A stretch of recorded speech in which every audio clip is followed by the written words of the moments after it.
Farmers donned gumboots and oilskins to check out what was on show. Beaurepaires exhibit had an added attraction, with Balmain's Paul Sirenen on hand to sign autographs. To be there, he took time out from a training schedule, which he hopes will put him in good form for a place in the Australian Rugby League team. It's a long season, you know. I mean, you've got to play well at club level, and you have to get picked for your State of Origin side, then the Test side from there, you know. But no, I'll keep the fingers crossed. The wet weather is a mixed blessing for farmers in the area. Some crops will benefit from the rain, while others, like cotton, will suffer. It's good news in some ways, but we haven't had enough rain yet to saturate our soils, and we haven't had anything like the rain we'd like to see for the storages for the cotton industry. But the rain at the moment is pretty detrimental to any cotton that's open.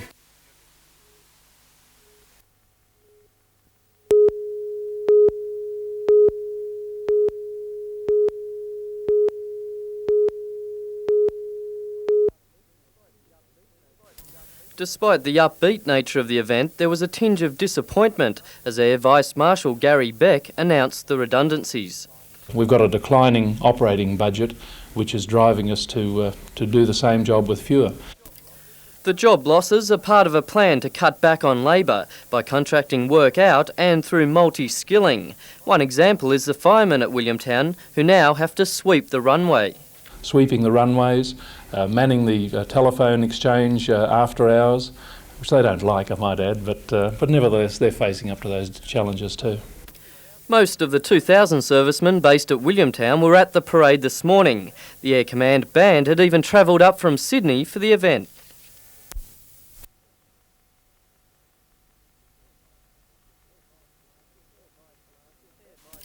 Air Vice Marshal Beck inspected the officers and presented Defence Force service medals. A special citation of the Order of Australia was given to Warrant Officer Wayne Buckton, who will receive the medal at Government House later this year.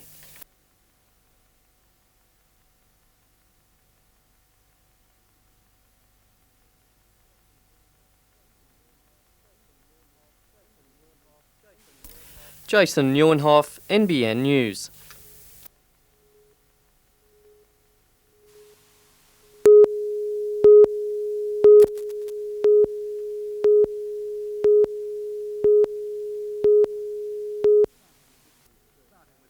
Starting with this week's first round of the Winfield Cup, all Newcastle home and away games will be shown on NBN. Apart from the Match of the Day coverage from the 9 network, the games will be replayed on Monday nights at 10:30. I've got great faith in the club's future. In any case, the full resources of NBN will be there in support to do our bit to ensure that future success. And it will be there, win, lose or draw. At this afternoon's launch, it was also announced that the NBN logo will travel with the players everywhere they go and become a permanent fixture to their jumpers. To be associated with you is a great credit. For you to have the confidence in us as a club that you've shown is just beyond expression in terms of the support and the confidence that will provide. NBN will expand its rugby league coverage even further with a half-hour footy chat show on Thursday nights. Called League Extra, the show will involve prominent players and the latest news on all league divisions in northern New South Wales.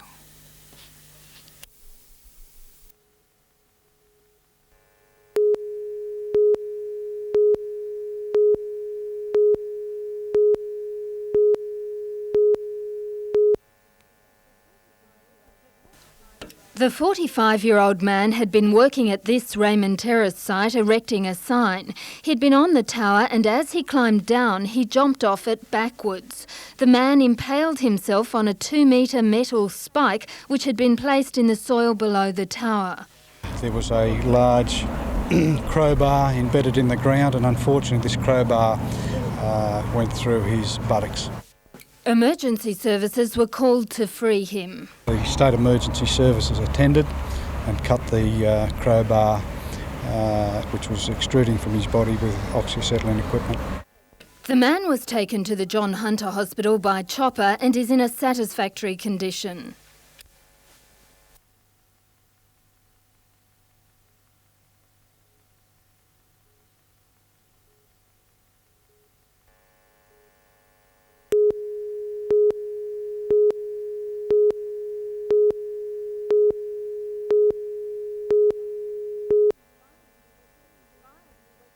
Fires swept through bushland in Port Stephens, destroying the koala's habitat.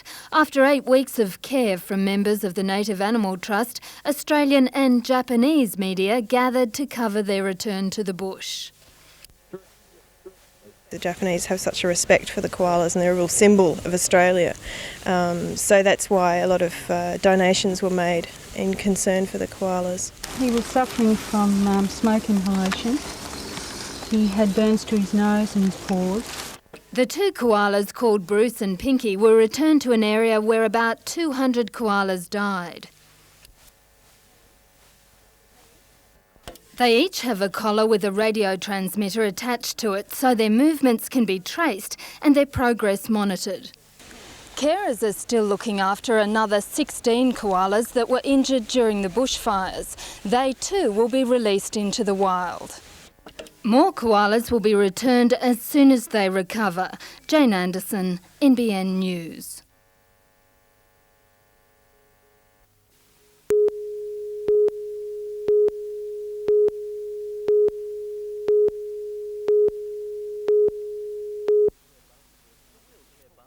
The wheelchair basketball titles are the culmination of a 6-month season, with half a dozen sides vying for the city title and 4 teams for the country championship. The rules are based on the able-bodied game, with the only significant difference the addition of wheelchairs.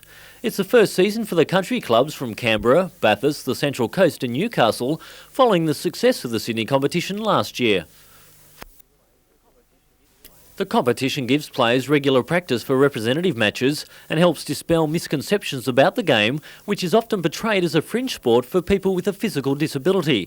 However, these 2 competitions prove wheelchair basketball can be for everyone. Able-bodied players boost the ranks to enable a stronger competition with more teams, although they take some time to get used to getting around on wheels. First up, not hugely fantastic. They usually fall out quite a bit. They end up with quite a few blisters on their hands, okay, and some people tend to wear gloves, but after a while, they get used to the chair. Canberra won the country title after Bathurst failed to arrive for the game. Newcastle finished 3rd. It was a cliffhanger in the Sydney Grand Final, Campbelltown winning by a single point against Hills. Richard O'Leary, NBN News.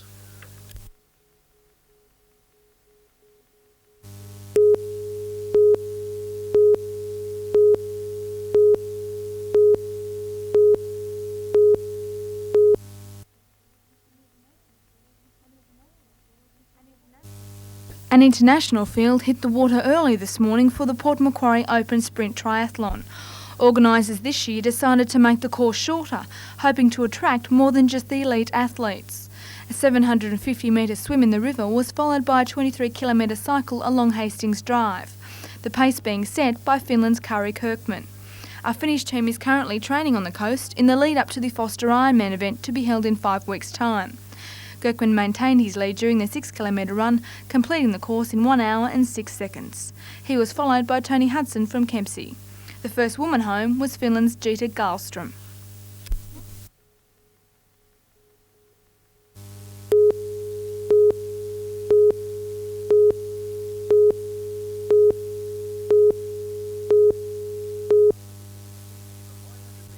If a 500-metre swim, a 24-kilometre bike ride and a 6-kilometre run all within about an hour is your idea of a good workout, then this could be the sport for you. More than 400 hardy souls plunged into Newcastle Harbour in 4 separate starts. Swimmers shrugged off the early chill with each stroke and looked forward to the bike leg along Wharf Road. The Horseshoe Beach car park was crowded with cycles coming and going and relay team changeovers. With the bike leg behind them, athletes had a run along the beaches ahead, then the steep climb along the roads of King Edward Park. Legs and lungs pounded against a backdrop of heavy seas hitting the coast. On the downhill run, Scott Weavers was home first in just under 1 hour and 2 minutes. Mick Jerd was 2 minutes off his heels. Rebecca Bunting was first woman in at just under 1:22, ahead of Ros Anderson and Melissa Black.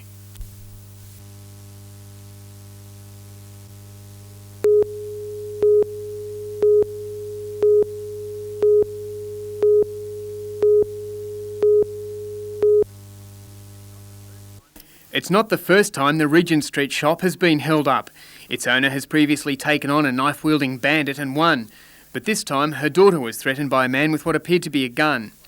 The man, disguised by sunglasses and a stocking and a hood over his head, emptied the cash register and escaped on foot.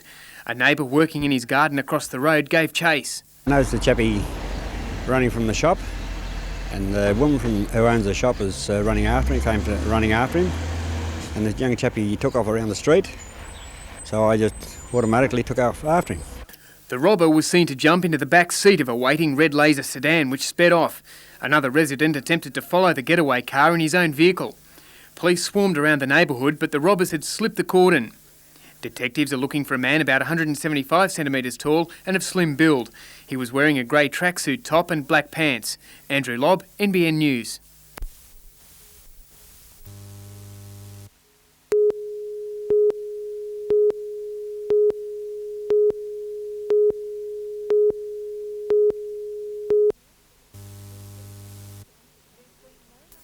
There's been no lack of action on the Williams River, both above and below water level. It's known as a world-breaking record venue for water skiers, but it's been constantly plagued by toxic algal blooms, the result of dangerously high levels of nutrients such as phosphorus and nitrogen. Farmers using fertilisers have been partly blamed for the problem, but environmentalists say turbulence caused by speedboats is also threatening plants and fish. So we're seeing periods of turbidity as high as a flood being forced upon the ecology of that river every weekend. The Williams River Care Association wants all speedboat activity on the river banned for up to 5 years. We have never had a period in the past where we've had no boating, so we can't look at a time of no boating and a time with boating. So we need this period of time without boating to be able to assess what damage they're causing or what effects they're causing on the river. Well, if you remove the vessels straight off, how do you keep any figures together on what the effects of boating is going to be, or has been, if you remove that section of the equation? I don't think that's the way to go. The MSB says usage by speedboats has declined in the past 3 years, and while it supports studies into the problem, it says the river is a valuable public resource for all users.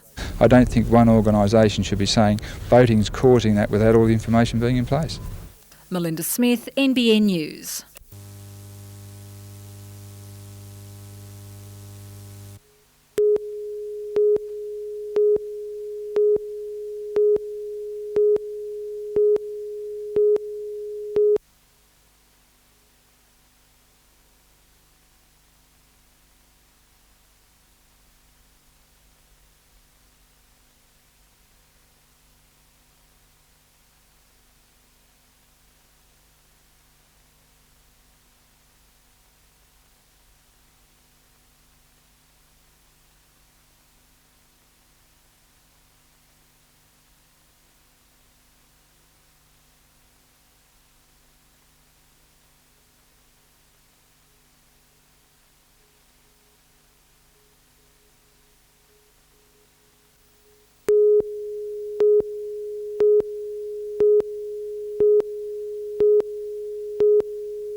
"36 creditors made it personally to the meeting at the Newcastle Museum Theatrette, but the administrator referred to a 2-page list of others who were there by proxy.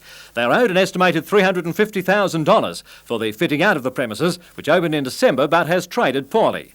Torrential rain on Friday night added to the club's woes, destroying the sound system, temporarily incapacitating the computerised till system and doing other structural damage. Even so, the administrator hopes to be operating by Wednesday to fulfil the club's commitments as a Surfest sponsor. Mr Dean Wilcox warned the creditors today that a forced winding up of the business would mean no return to unsecured creditors and has advertised the club for sale as a going concern. Also at today's meeting, a committee of creditors was elected to advise the administrator. No proposal was put to the creditors, but this is expected to happen at a further meeting of them in a fortnight.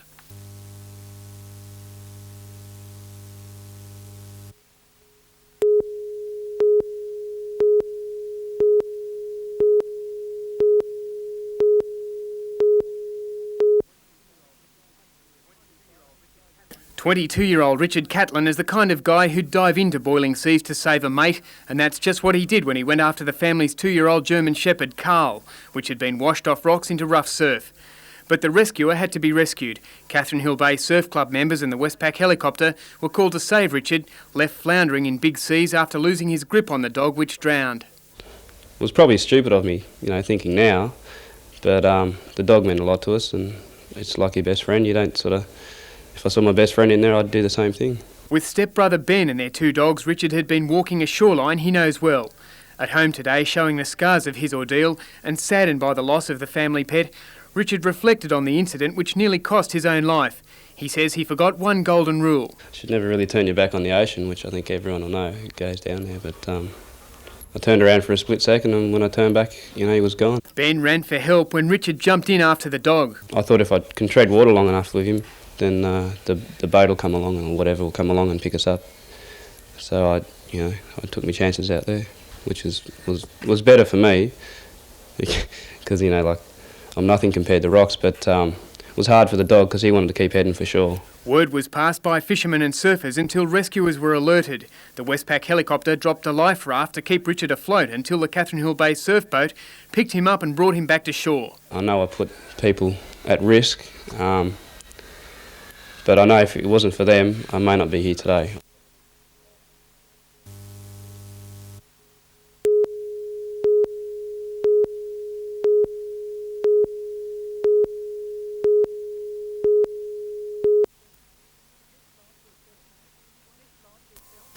This lodge at Belmont is one of hundreds that's home to nearly 60,000 of the state's Masonic brothers. The Hunter has 46 lodges, all encouraging the philosophies that help shape a Freemason. We have a belief in a supreme being, and we also, our main ideals are faith and hope and charity. Since World War II, membership has slowly declined. According to the brothers, there's been some misconceptions about the craft, its symbolism and regalia. They feel it's a secret society, and it's not. It's a society. It has secrets within its meetings, but it is a society that helps the individual and helps the community as much as we're able to. This week, Masons are out to promote their public image. In fact, they're looking for new recruits. And as for those mysterious handshakes... There is a handshake that Masons distinguish each other, but it's just an acknowledgement. And of course, it means that you can immediately know who that person is a Mason.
"13-year-old Juliet Spencer from Wangi near Newcastle was undergoing a desensitisation program for an allergy at the John Hunter Hospital under the care of immunologist Dr David Sutherland.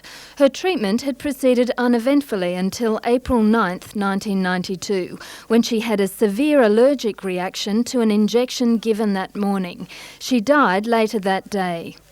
At the coroner's inquest into her death, nurse Suzanne Jones, who worked at the hospital's burn house clinic, gave evidence that on the day Juliet died, she'd drawn up 0.8 mils of an allergen marked for use by Juliet.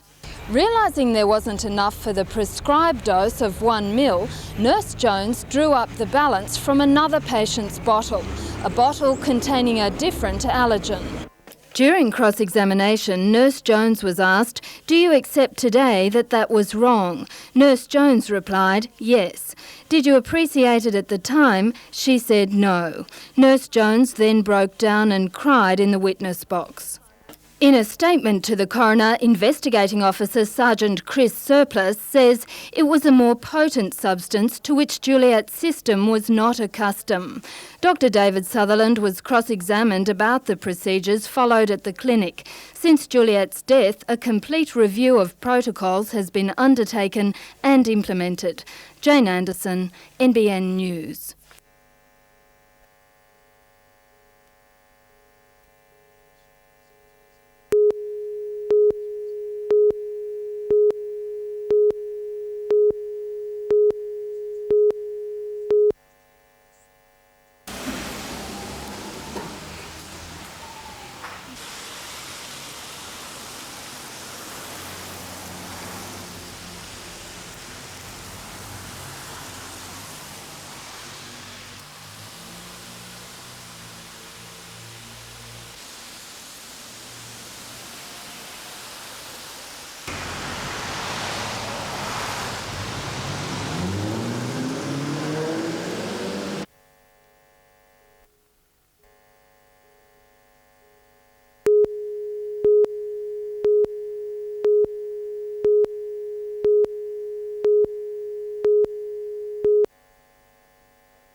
Top gun Gary Brazier from Sydney is the favourite among the record field of 25. The talented 21-year-old was recently crowned dual national champion and is not known for his manners in competition. It is the first appearance in Newcastle this season for the aggressive driver.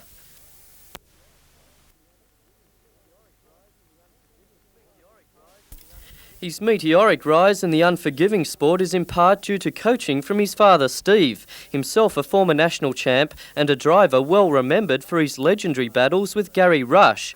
Rush, also from Sydney, is a 10 times national champ and he'll continue to dog the Brazier family tomorrow night.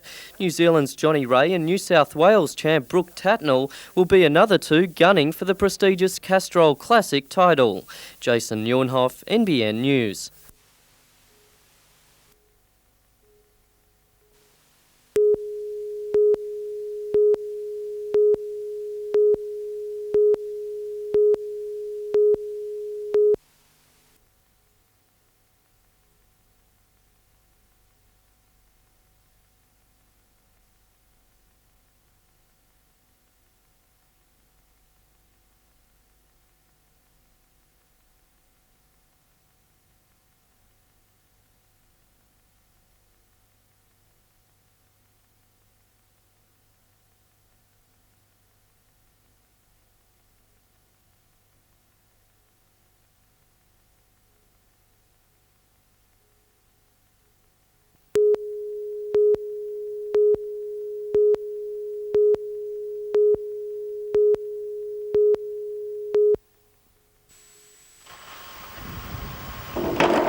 Attention please. Julian Brooker, please come to turnstile. Julian Brooker. Sam.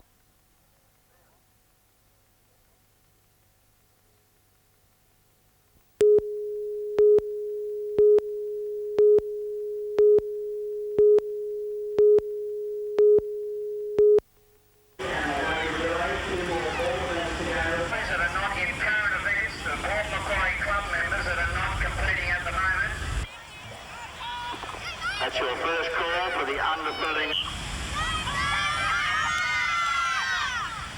End of one of the tables, suddenly into the clubhouse.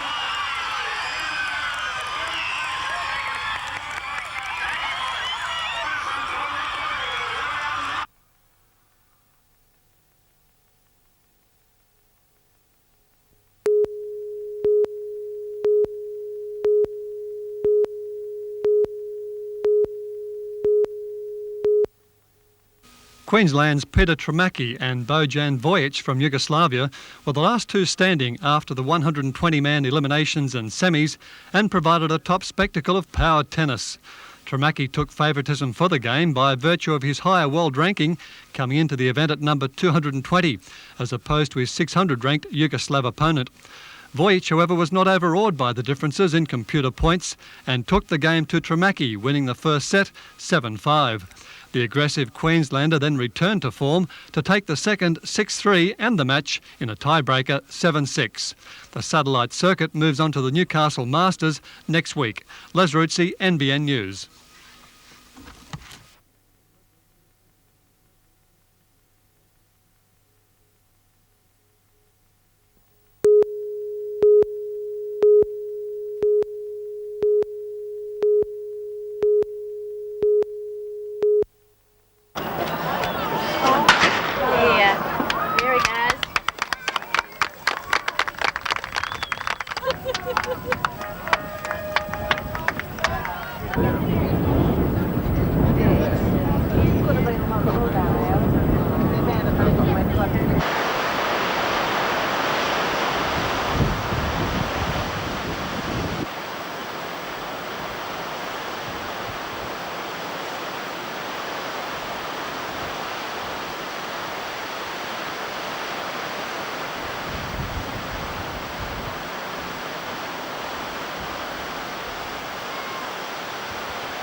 Like most sports at the moment, being prepared for the Sydney Olympics is in the front of every competitor's mind. The dreams of local gymnastic hopefuls began this weekend with the country selection trials. Talent scouts from the Institute of Sport are also on the lookout for recruits like Rebecca Murray from Curry. The 11-year-old Dynamo spent last year under the guidance of the country's best coaches and is now reaping the benefits. They look for gymnasts generally up to the age of about 12. After that, they're getting a little bit old in gymnastic terms. But the pressure to perform isn't just on the competitors. Parents and coaches also go through a pretty rough time during the routines. You'll find that if they're supposed to be pointing their toe, you'll have your toe pointed as well. And if they're supposed to be holding their tummy, you're standing there like this as well. One mess-up could ruin years of training, so when a routine is completed without a hitch, the crowd shows its appreciation with plenty of noise. It's an all-year-round sport. It's not like the field sports where you do for 6 months and you have 6 months off. Gymnastics is full-on 12 months, so the kids get no rest. So it's very, very important we keep that motivation going for them. And at Newcastle netball gradings, the motivation behind the impressive play was for teams to move up a division. More often than not, the representative teams are selected from the A grades, so teams are keen to be promoted.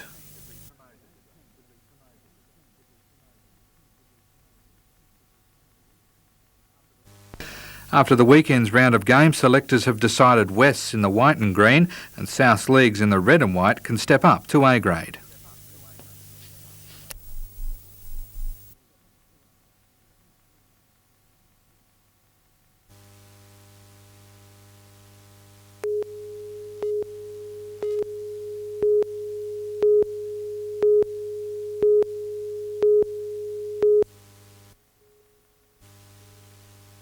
It's not exactly the largest competition in town, but it stands a chance of offering the greatest rewards. Hamilton Police were told in no uncertain terms that there was plenty of trouble brewing in their patrol between youths from the area's various ethnic groups. The police called a public meeting and it was suggested the kids meet the police in social surroundings rather than a hostile situation. Traditionally, it's accepted that on the outside or in the community, young people have a perhaps distorted view of police, where police perhaps have the upper hand all the time or always the authoritative figure, and it's seen that things are stacked a bit in the police favour, whereas on the sports field, a lot of young people accept that it is exactly even for all sides. The first round of the competition involved teams from Warramai Detention Centre, the Kirinari Aboriginal Shelter, gangs from Lambton, Hamilton and Mayfield, and of course the boys and girls in blue. The youngsters ran rings around the police and there was more than one joke about the cops being flatfoots. We can live with that. We can also live with the fact we're a bit older too. The next competition day will be held at the grounds next to the Broadmeadow Police Boys Club in April.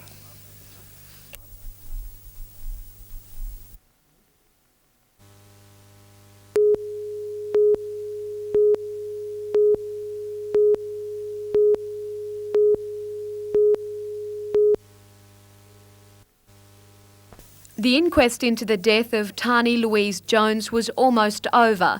A date was to be set for the final witnesses. But, in a dramatic move, Coroner Jeff Brown today disqualified himself from the matter and the hearing was suspended. It followed an application by councils representing Lingard Hospital, the Nurses Association and the sister and doctors who treated Tani in the hours before her death. Mr Brown told the court there may be some justification for people to feel perhaps an attitude of bias against certain parties in the matter, but this is a matter of interpretation. 3 affidavits supporting the coroner's disqualification will be sent to the state coroner. Mr Brown, however, restricted the publication of anything contained in them. It's now up to the state coroner to decide whether the inquest will be reconvened and where. Mr Brown says he'll suggest it be held away from Newcastle because of the publicity which has surrounded the case. Tani's mother could not be in court today. However, her stepfather, Peter Lockwood, who sat through the entire inquest, said he was extremely shocked by the decision.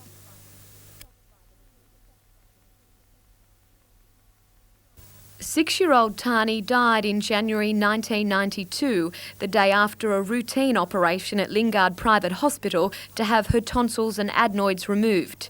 Mr Lockwood says he and his wife Jodie only want to know the truth about Tani's death. I just got to see to my family at present, that's all. Jodie McKay, NBN News.